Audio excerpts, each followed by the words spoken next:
திமுக இளைஞரணி சார்பில் டாக்டர் கலைஞர் சமூகம் மற்றும் கல்வி நல அறக்கட்டளை துவங்கப்பட்டிருக்கு.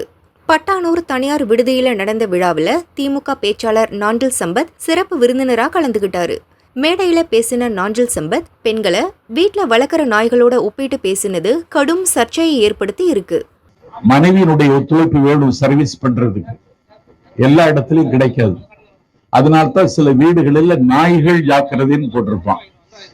அது என்ன நாய் ஜாக்கிரதைன்னு தானே போட்டிருக்கணும். அதுல தன்மை எப்படி வந்ததுன்னா இன்னொரு நாய் இந்த வீட்டுல இருக்குன்னு அர்த்தம். அதனால பெண்கள் ஒரு சர்வீஸ் பண்ற மாப்பிள்ளை கிடைச்சிட்டானா அவனுக்கு உதவியாக இருக்க வேண்டும். ஒரு பெரிய கூட்டம் கூடி இருந்தது, லட்சக்கணக்கான மக்கள் சங்கமித்திருந்தார்கள். அங்கே ஒரு சன்னியாசி வந்தார். மனைவி சொல்லை கேட்கிறவன் எல்லாம் வலது பக்கம் வாங்க, மனைவி சொல்ல கேட்கறாதவன் இடது பக்கம் நில்லுங்கன்னா அந்த கூட்டம் அப்படியே அசைந்து வலது பக்கம் வந்து விட்டது. ஒரே ஒரு மட்டும்தான் இடது பக்கம் நின்னா. அந்த சன்னியாசி கேட்டார், நீ ஒருவனாவது மனைவி சொல்ல கேட்காத மாவீரனா இருக்கிறேன்னு. அந்த அவன் சொன்னா ஒண்ணும் இல்ல, கும்பல்ல சேரக்கூடாதுன்னு மனைவி வரும்பொழுதே சொல்லிவிட்டான்னு சொன்னான்.